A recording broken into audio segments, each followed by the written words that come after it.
Olá, você que está aqui pela primeira vez no canal da Shakespeare, ou que já conhece o nosso canal. Eu sou Eliette Cigarini, diretora artística desta companhia teatral especializada em obras de William Shakespeare. Este vídeo tem o apoio do Governo do Estado de São Paulo e da Secretaria de Cultura e Economia Criativa. E você vai assistir a partir de agora o legado de William Shakespeare.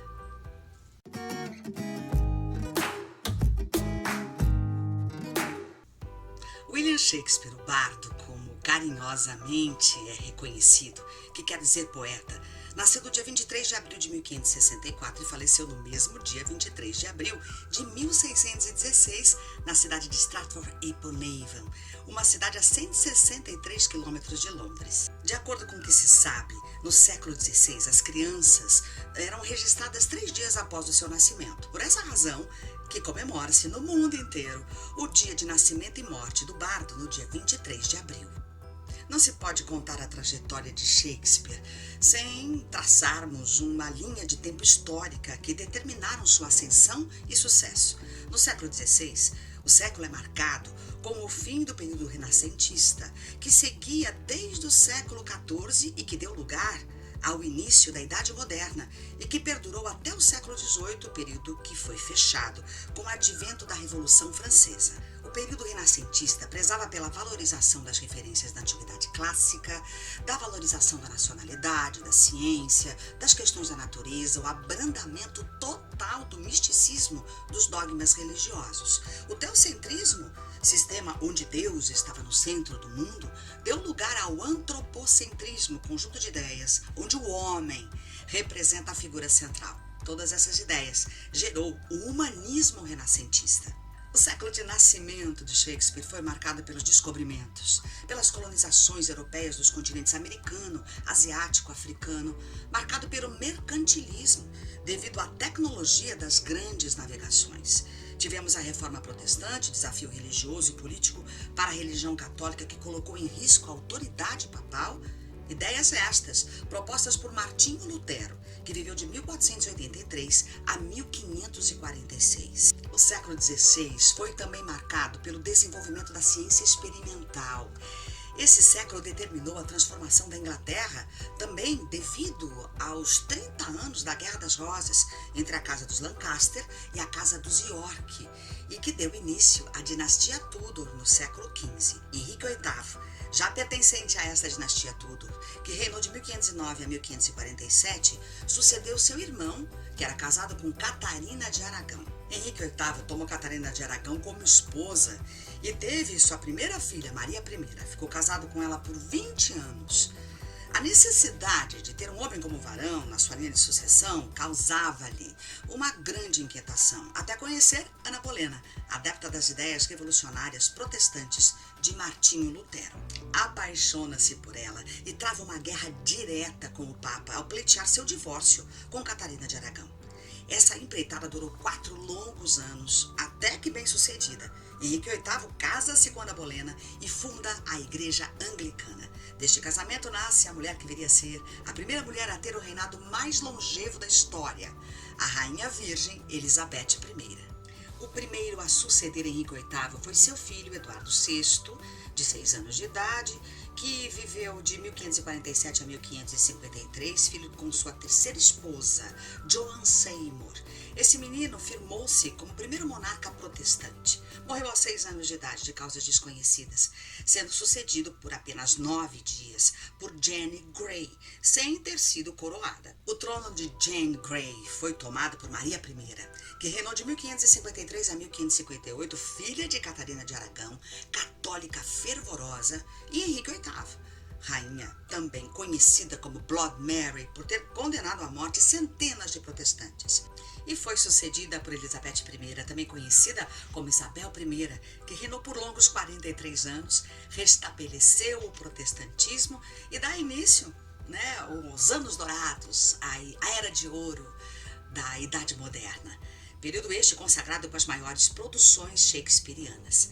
O sucessor de Rainha Elizabeth foi James I, filho de sua prima Mary Stuart, a famosa rainha da Escócia, tendo sido por ela própria condenada à decapitação por acreditar que Mary era uma ameaça ao seu reinado.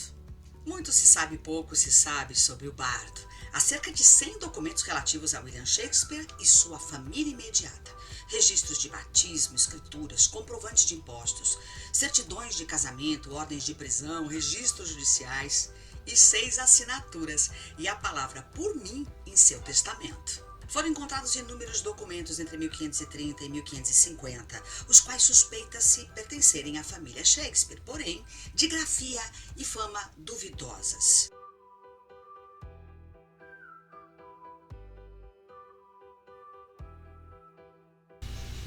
Conhecemos por volta de 230 textos de sua época, sendo que 39 dele próprio. Tantos foram os apaixonados e malucos por Shakespeare que tiveram a capacidade de contar que suas obras contêm 138.198 vírgulas, 26.794 dois pontos e 15.784 pontos de interrogação. Fala de Orelha 401 em suas peças e refere-se ao amor 2.259 vezes, mas ao ódio apenas 183.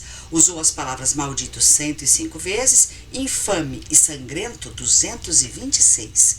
No total deixou 884.647 palavras, constituindo 31.959, espalhadas por 118.406 linhas.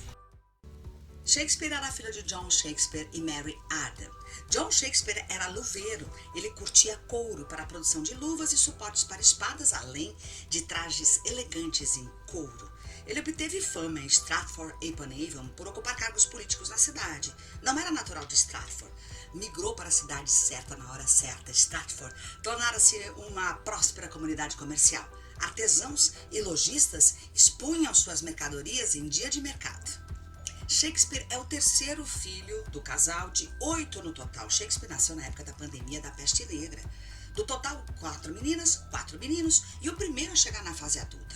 Conhecemos também sobre Edmund, que era ator, solteiro, falecido aos 27 anos, Gilbert, falecido aos 46 anos, e Richard, aos 39, ambos solteiros. Joan Hart, a única mulher a chegar à fase adulta, casa-se com William Hart, o famoso médico que mapeou as veias do corpo humano. As atividades do pai do Shakespeare. Em 1556, foi provador de cerveja. Em 1558, delegado. E foi eleito um dos 4 condestáveis do burgo, cidadãos capazes, encarregados de manter a paz. Entre 1564 e 65, fez parte do Conselho de Vereadores. Em 1567, foi condecorado Mr. Shakespeare. 1568, foi prefeito de Stratford. 1576, abandona abruptamente o posto público. Os primeiros estudos. Estudou na rígida Escola Nova do Rei, possivelmente até os 15 anos. Os mestres eram formados em Oxford. Os meninos estudavam das 6 da manhã às 5 da tarde, 6 vezes por semana. O 7º dia era reservado aos estudos religiosos. Longe de ter pouco latim e menos grego, como na famosa acusação de Ben Jonson, a vida de um aluno na escola secundária era dedicada a ler, escrever e recitar em latim. Uma das tarefas dos alunos era escrever obrigado por minha carta em latim, mais de 150 formas. Isso ofereceu ao bardo recursos e manobras retóricas, metáfora, anáfora, epístrofe, hipérbole, enfim. O aprendizado do Shakespeare equivalia a alunos aos diplomados em letras clássicas dos nossos dias. Aos 18 anos, casa-se com Anne Hathaway, em 1582, 8 anos mais velha do que ela. Deste casamento nasce Susana, em 1583, e os gêmeos Hamlet e Judith, que são batizados em 2 de fevereiro de 1585. O título da peça Hamlet, claro, tem inspiração em seu filho, o nome do seu filho Hamnet, que infelizmente faleceu da peste negra aos 12 anos de idade. E é claro que temos a inspiração dos gêmeos também, de Noite de Reis e a Comédia dos Erros. Vamos falar agora dos anos enigmáticos, os anos perdidos, The Lost Years, de 1587 a 1592. Entre o batismo dos gêmeos e a sua chegada a Londres, os ditos acadêmicos obcecados só fizeram conjecturas a esse respeito. Pelo fato da família estar em apuros financeiros e ter 3 filhos, ele teria ido dar aulas a uma cidade próxima? Não é possível, ele sabia muito, teve uma formação na Escola Nova do Rei, isso é muito provável. Teria ele conhecido William Lewis, candidatado a ator na companhia teatral Os Homens da Rainha, The Queen's Men? Isso é possível? Inúmeras companhias teatrais dessa época do teatro elisabetano faziam turnês por todas as cidades da Inglaterra. Teria ele iniciado sua carreira nos teatros como flanelinha do seu tempo? Essa é uma grande piada, porque na época dos teatros elisabetanos, os cavalos ficavam todos na porta dos teatros e poderiam ter flanelinhas ali, mas é claro que com o conhecimento, com a erudição que o Shakespeare tinha, muito provavelmente não. Mas será que ele teria conhecido, nesse período, o ator John Hemmings, um dos responsáveis pelo primeiro fólio, onde reuniu todas as peças de William Shakespeare? Também é muito provável, porque assim como o ator que foi mencionado anteriormente, as companhias teatrais cruzavam a Inglaterra com as suas peças. Mas como tudo começou? Ele se dedicou à carreira de ator quando começou a dramaturgia. Como tão rapidamente esse jovem tornou-se um dos dramaturgos mais famosos do seu tempo e de todos os tempos? Qual a sua ligação com a Rainha Elizabeth? Na Idade Moderna, no início do teatro elisabetano, no auge do teatro elisabetano, vários autores dramaturgos, acadêmicos, renomados, tiveram notoriedade nesse tempo e temos os textos desses autores acessíveis até os nossos dias. Como Christopher Marlowe, que viveu de 1572 a 1637, Francis Bacon, que viveu de 1561 a 1626, Ben Jonson, que viveu de 1572 a 1637. Todos estes autores tinham uma certa rixa com William Shakespeare porque não conseguiam entender sua fama, não conseguiam entender o seu sucesso. Há um corvo arrogante e embelezado por nossas penas que, com seu coração de tigre sob a pele de ator, julga ser capaz de fazer um verso branco como o melhor de vocês e, sendo um grande João faz tudo, se considera o único sacode-cena de um país. Escrito por Robert Greene. Esta é a razão pela qual escolhemos o nome da nossa companhia de Shakescena, sacode-cena, em homenagem a este apelido carinhosamente dedicado pelos acadêmicos ciumentos de seu tempo. Esse período também é denominado do Teatro das Liberties, porque as peças elas eram divididas em tragédias, comédias e dramas históricos. Tragédias sempre acabava no final trágico.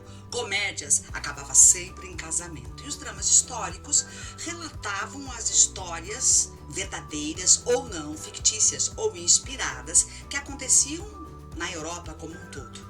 Shakespeare escreveu 39 peças ao todo, sendo 13 tragédias. Elas são Antônio e Cleópatra, Coriolano, Júlio César, Rei Lear, Hamlet, Macbeth, Otelo, Romeu e Julieta, Timão de Atenas, Titus Andrônicos, Péricles e Contos de Inverno. Os dramas históricos foram no total de 12 peças e são conhecidas Rei João, Ricardo III, Henrique VI, parte 1, 2 e 3, Henrique V, Henrique IV, parte 1 e parte 2, Ricardo II, Henrique VIII e Eduardo III. As comédias, 14 peças, A Tempestade, A Comédia dos Erros, Os Dois Cavaleiros de Verona, Trabalhos de Amor Perdido, Sonho de Banda de Verão, O Mercador de Veneza, As Alegres Comadres de Windsor, A Megera Domada, Como Gostais, Noite de Reis, Muito Barulho por Nada, Bem está o que bem acaba, Medida por Medida, Troilo e Créssida. Como eu já havia mencionado anteriormente, haviam acadêmicos e dramaturgos enciumados, invejosos dos sucessos das produções de William Shakespeare e diziam que ele não era um poeta. Por isso, numa época de pandemia, onde os teatros ficaram fechados por 2 anos, Shakespeare escreveu 154 poemas publicados em 1609. Do soneto 1 ao soneto 126, ele dedicou os poemas a um homem, intitulado com as siglas WH. Do soneto 127 ao 154 foram dedicados a uma mulher de pele morena, a Dark Lady. Então, o século XVI era repleto de produções teatrais espalhadas pelos vários teatros de Londres. As grandes companhias eram subvencionadas por esses nobres mecenas e pela Rainha Elizabeth, e Shakespeare também escrevia para as principais companhias teatrais da época. Mas foi com a sociedade com Richard Burbage, que viveu de 1567 a 1619, que ele faz sociedade com o teatro Globe Theatre. E foi a partir dessa sociedade do Globe Theatre que os principais sucessos shakespearianos aconteceram. E foi nesse momento também que eles criaram a Blackfriars, o primeiro teatro elisabetano no qual os espectadores assistiam acomodados em cadeiras. As apresentações não aconteciam a céu aberto como no Globe, formato do teatro elisabetano isabelino da época. Shakespeare era o principal acionista deste projeto. Foram nas Blackfriars que ele teve a oportunidade de ousar em algumas cenas e introduzir cenas intimistas jamais vistas até então, segundo os críticos da época. Como que as peças de Shakespeare vieram parar às nossas mãos em nosso tempo? Foi por intermédio do primeiro fólio, confeccionado em 1623, modestamente em linho, que reunia as tragédias, as comédias e os dramas históricos.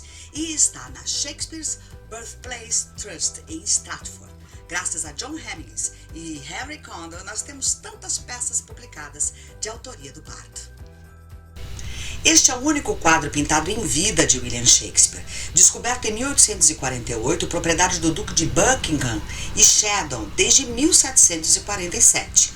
Todos os outros foram baseados neste original, pintado em 1610. Hoje está na National Portrait Gallery, em Londres.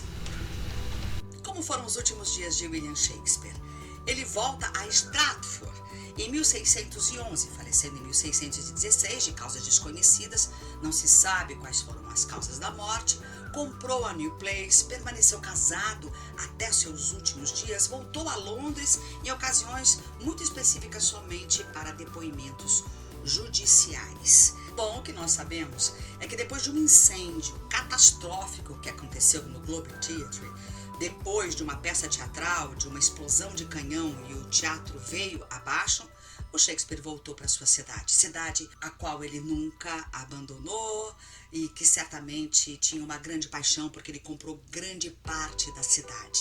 E qual foi a razão do grande sucesso de Shakespeare? Dele ter sido um dos poucos dramaturgos que se tem conhecimento que conseguiu acumular uma pequena fortuna comprando praticamente a sua cidade de nascimento.